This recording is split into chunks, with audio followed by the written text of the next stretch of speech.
Welcome to Stephanie and Stephanie Talk Tunes. Woo! All right, welcome to our very first inaugural episode. We're finally here and we're happy to be here. We'll be dropping episodes every other Wednesday. So please subscribe, follow us on all the socials. That's handle Stephanie's, plural, Talk Tunes. And we're glad that you're here, and we are damn glad to be here. That is right. Yes. So I'm the other Stephanie, or Stephanie Pena. Just for some clarity, y'all. I mean, I know it can get a little bit confusing on what Stephanie is talking, and if you want to get to know us a little bit more, we might things will make easier for you by calling each other by our last name. So I'm Pena, and the lovely Stephanie Myers was talking. I'm Myers. Hello. So yeah, welcome all music junkies, people that like music. Maybe you're here because you knew from the trailer what we were talking about. You know the band, you know the song, you can't wait to get into it.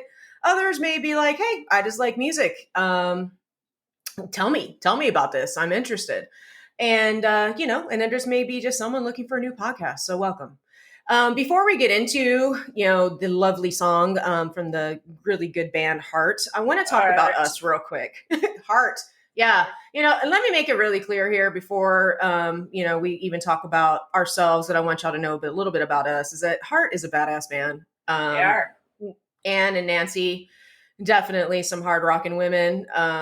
Yeah. And just so you guys know, music is so good. It got me through a half marathon hike in San Antonio, Texas, where it's hot as hell. And you just always rethink things when you're outside for long distances in San Antonio. So anywho,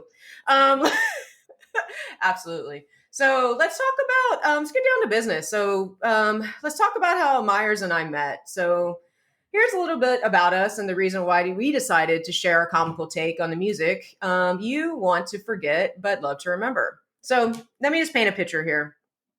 First of all, I kind of forced Stephanie to be my friend. The year was 1999, and the threat of Y2K was real on the UT Austin campus. I saw Myers a couple of times in our kin-solving dorm. It was an all-female dorm. And for some reason, I noticed her in our 200 plus math auditorium. Guys, I'm telling you, UT is no joke. Like when we talk weed out classes, we are talking weed out classes. So this is 200 plus. I am not making that up. Not making that up. Any other Longhorns on the line know what's up. They know. So one day in August, maybe September, I don't know, it was hot as hell.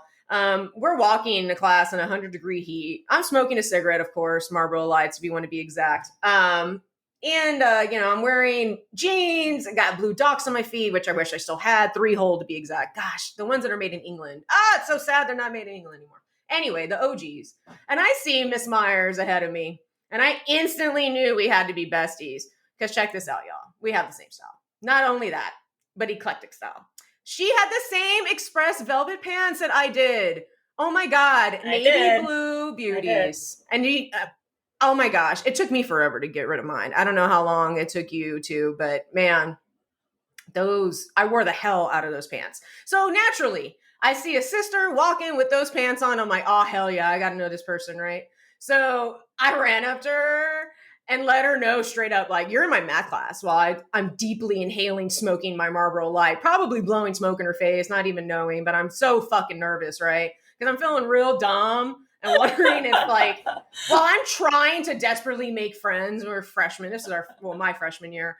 I didn't want her to think I was trying to hit on her. I just really want to make friends. And it's awkward. I mean, there's 50,000 students on this campus at that time. And I'm like, shit, I need to make some friends. And I was like, hey, you know what? You have my express velvet pants. This is just meant to be. But, I will say that I'm going to say, luckily, that wasn't the case. And we pretty much instantly became friends. I don't know. Let's see how Steph feels about this. So your recollection on this magical moment, Steph. Very, very accurate retelling. And I'll just add that for that point in my life, refused to wear like shorts or dresses. So it was 100 degrees. Yeah, it was 100 degrees. And I was wearing express velvet pants, like velvet jean style pants. Velvet. And I think your other line to me Stephanie, was, I have this pants, take a drag off your cigarette, and you're like, aren't you hot? And I was like, yeah, I guess, yeah. Come to think of it, why am I wearing these? Um, but it was kismet, and I, didn't have a good mind for faces in that 200 plus auditorium. So glad that you came up to me, and that was we're not going to say how many years ago, but it was a number of years ago, and that's how we met. It was a while ago, but yeah, for sure. But it was that dorm. I don't know. I just have an eye. I have an eye for cool people, I guess, because I saw you in the dorm and then I saw you walk into class. And let me tell you guys on the line, UT is a big ass campus. It's 40 acres plus now. When we were going 40 acres, and it would take like at least 12, 15 minutes to get from one class to another. And imagine walking in that in heat. So I had a lot of respect for Myers because shit, I wasn't wearing those pants during that time. I waited until the fall. So this chick had to know her. But anyway, that's a little bit about us. And so we were both there at UT Austin, and subsequently, right after college, I moved to New York. Miss Stephanie Pena over here also moved to New York, and we lived in New York at the same time for many years. And then as far as our music history credentials, I wrote for several music magazines over the years, particularly in New York, and I'll let you talk a little bit about your experience in music. Yeah, absolutely. So I would say that music was one of the major reasons why we clicked so much. So super excited that you guys are here to hear our stories and share our love for music. Definitely supported Myers while she was working for the mags in New York. Always excited to see her featured in articles and know about all these upcoming hot Brooklyn bands, like for real. Like I started when I went to New York, I wanted to do event planning, and I'm not talking about weddings because weddings are boring. I'm talking about concerts. Like I wanted to do concert production, and I didn't get my start with concert production or anything music in New York, but I did get some really bona fide event planning experience in marketing. Took that over to Austin, so went back to Austin, and I got involved with then a good company called W3 Event Services that had a monopoly over the security aspects of all of the major festivals and venues, and even movie sets in Austin. So this is when Austin was a small town. It's not what it is now. But yeah, and I also managed arena for a moment in time. So have some really good stories there. And I will say, just to compliment Stephanie's career, I remember when I was working ACL, and I believe it was 2010. What stage, I don't remember, but I remember when Grizzly Bear came out. And I'm like, I remember this band. This was a very small band out of Brooklyn. And look at these boys now. They made the big stage. So yeah, Steph has a lot of some really good memories and her arsenal of goodies from her music career. So anyway. Interviewing Grizzly Bear in a diner, which was fun. Oh, all right. Yeah, no, we had good times. Evolution. So I would say that's badass. I would say, I got a lot of stories too. My favorite though would just have to be when I saved, and I put in air quotes, saved Vince Neil from a crazy a crazy fan that was trying to touch him. And while Goodness. He was walking, yeah, girl, it was funny. Anyway, long story short, just trying to paint the picture. I love rock and roll, and I had to work. Well, I worked Motley Crue, Alice Cooper, and who else opened? I just remember Motley Crue and Alice Cooper. That's all that matters. But anyway, I saved Vince Neil, again, air quotes. It was pretty funny. The band wanted to walk the floor and come from the opposite side of the house to set a scene to talk about Home Sweet Home. To sing Home Sweet Home. And there was a particular fan that was in the bowl that was reaching over and trying to touch all of the band members. And he almost got to Vince. And I literally, my 5'5" little Mexican self just jumped up and was like, no. And I pushed him. And it was hilarious. And whoever it was from Motley Crue's team was like, "Yeah, that's awesome. I love you." And I'm like, "Yeah, my claim to fame. I saved Vince Neil." So anyway, Hey, Vince, if you're he should listening, you're welcome. beholden to you for the rest of his life. To be Yeah, honest, I mean, come on. We were all worried about Mick because for obvious reasons and all the beer that was spilt on the bottom floor. So myself and the guest services and everyone making sure that the band made it safely from point A to point B. But yeah, those, the rock star, the fans, man, you always got to be worried about the fans first. So No.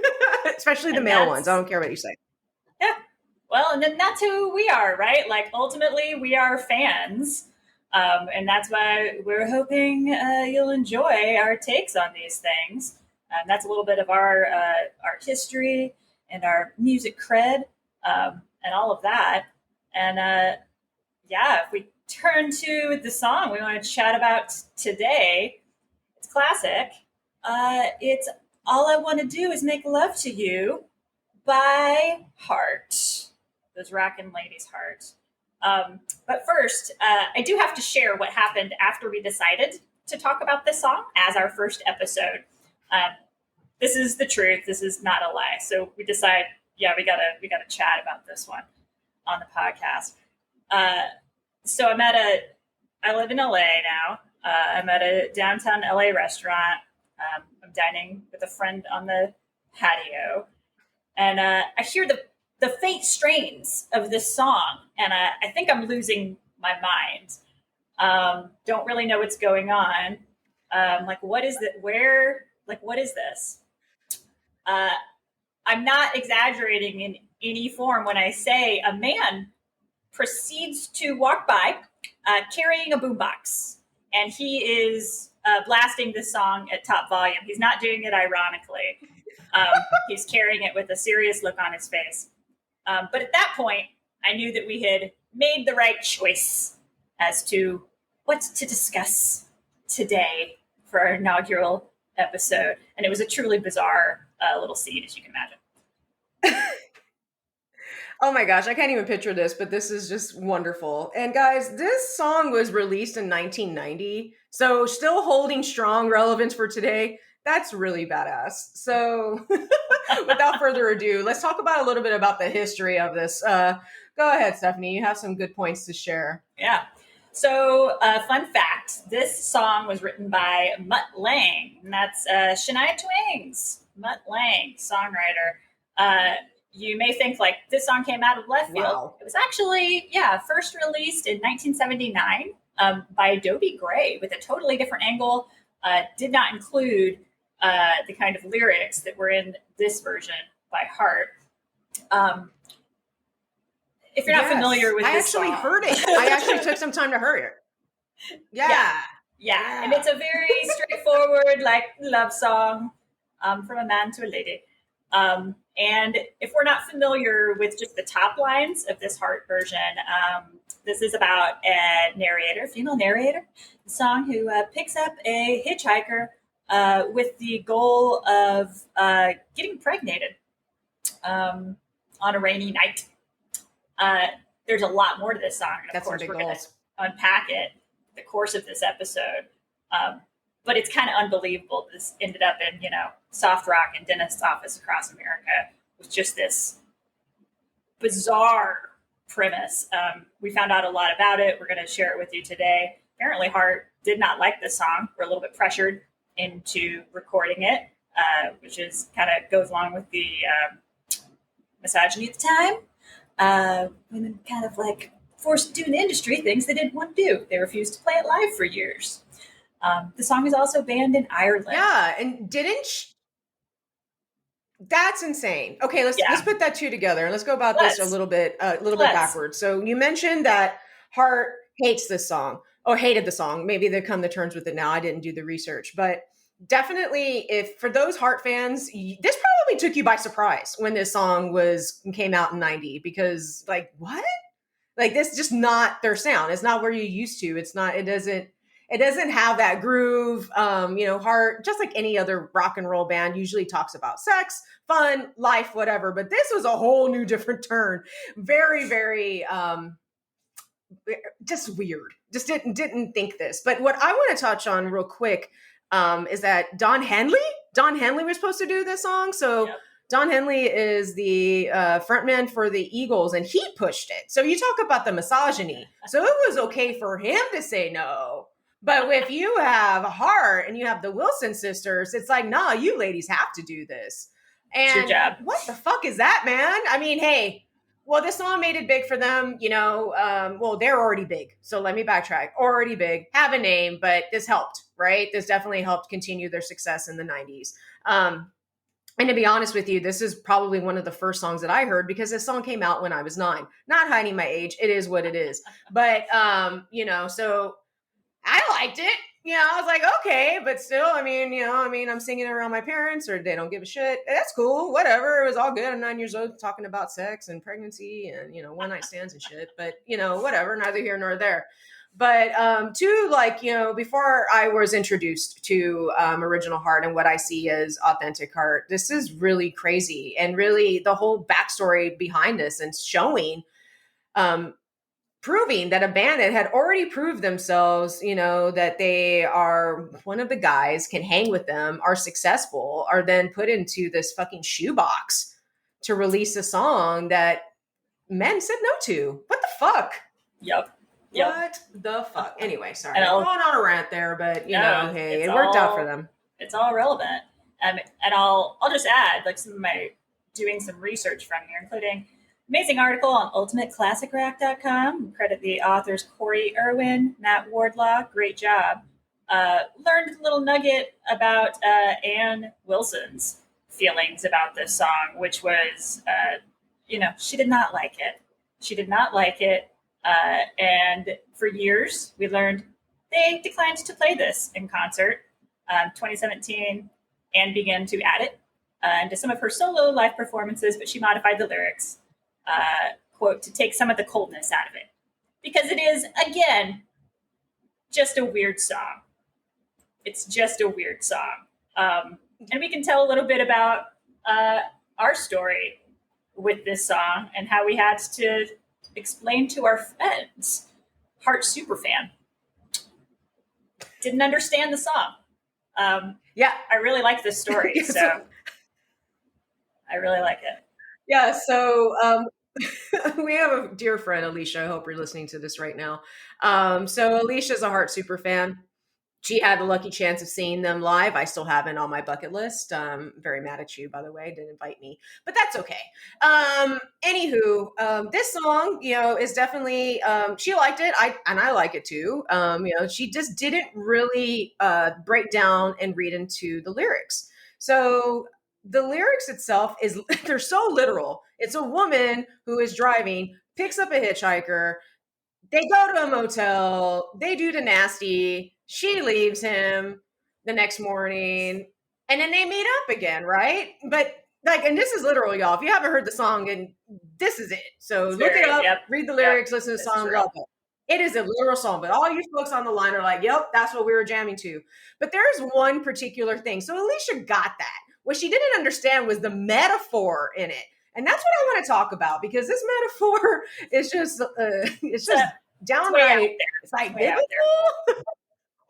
Yeah, it's kind of biblical. And I'm not like no King James, but damn, man, like this is insane. So the metaphor saying that they found a motel, they got magic, they walked in a garden, they planted a tree. The tree's the baby. And well, Alicia just didn't really get that. And so having to explain it to her, it was really great. It was a realization. It was an eye-opening experience for Alicia. For everybody. I think, honestly, it makes her like the song more. But she's a Heart super fan. It's the greatest part. Like, she's about to go see them live, and we're like, did you understand the point of the song? She didn't understand the metaphor, and I believe also didn't understand the song is, again, about grifter. Pick up in the rain and take to a motel because you think that would be a good father of your child. I don't know why this did not, it didn't really register with her, but we had to explain it to her over a happy hour, and I'll never forget it, explaining this song to a Heart superfan. It's all right. It's all right. You know, we super fans, but yeah, we all make mistakes and we look over things. It's okay, Alicia. Um, but long, you know, this song, I don't know, man. Like, I feel sorry for this dude. Like, it seemed like, you know, the note that she left this guy was saying, please don't find me, please don't you dare. Just live in my memory, you'll always be there. Man, and in the way she paints, you know, the scene that we're getting here, the vibe that we're getting is they had like some true passionate love, like damn, like love at first sight type shit. Self-esteem to this poor guy, you know. Could you imagine just waking up like you felt like you had a real magical moment, like you hit the jackpot?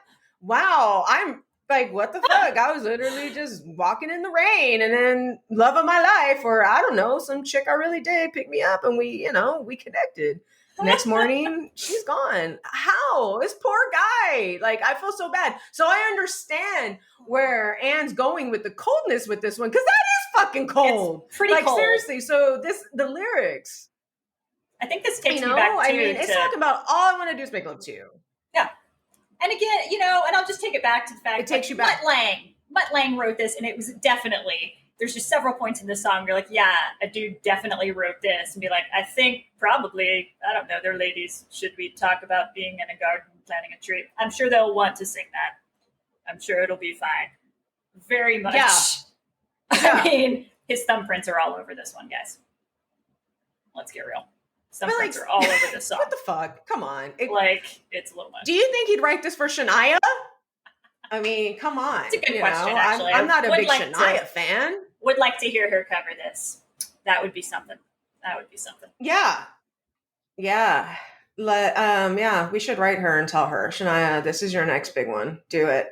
Yeah. For sure. Well, aside from, you know, the song itself, during this time videos were big, and I watched a lot of MTV, and I watched also on network TV, there'd be late night video countdowns. I don't remember the names, but I've seen this video so many times. Yeah. So many times. And it's so literal. Like, oh my God. I mean, it just like so... It was a 90s thing. 80s, 90s, where they're like, we have to show you we're not going to do metaphor like you are with the tree. There's no abstract. We're going to very literally illustrate the situation. And boy, did this music video ever illustrate these lyrics. My God.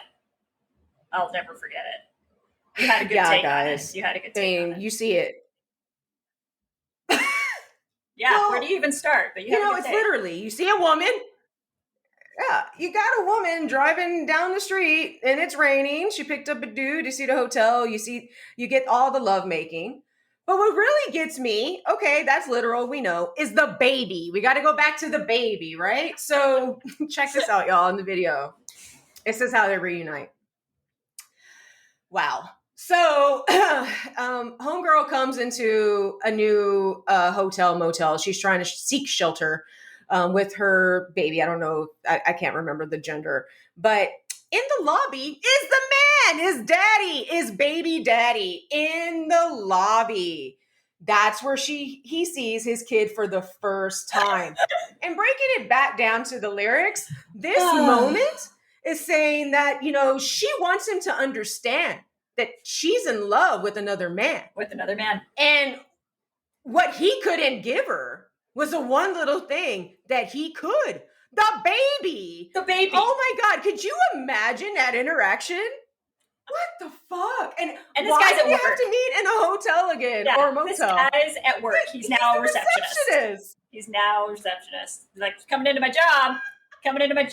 Oh, there's a kid. I believe the line is, you'll imagine his surprise when he saw his own eyes.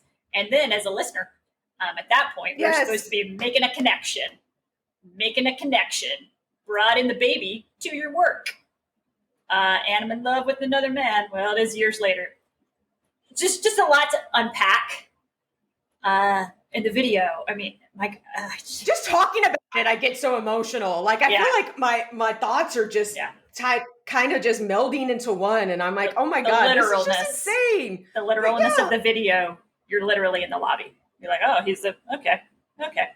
He's the receptionist, and she brought this in at work. Oh, that's great. That's great. Why are they always meeting in a fucking hotel? Like, why? Like, why? Why couldn't they just be like at a diner? Like, eventually, come on, man. I mean, Grifter had to get a job when he was out in the rain, and she's like, hitchhiker. Years later, I'm going to be a receptionist now. Not going to expect this woman from many years ago to show up at my job with my kid. Weirdly, the song does not refer to any kind of child support that she might have demanded at that point, and rightfully so. And if the song had gone into that facet, I wouldn't have blamed it. Would have been fine. Really? Child support? I don't know. She's trying to push this dude away. I mean, she's in love with another man. She didn't mention if she was married or not, but whatever. Oh my God. I just feel really bad for this dude, man. And just, I don't understand why, like, this garden has to be a fucking hotel.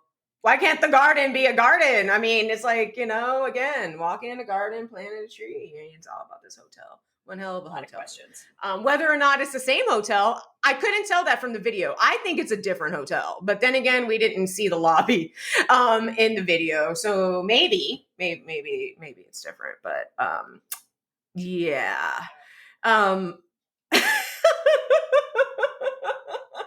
Man, this song always in my heart. Let me tell you. God bless it.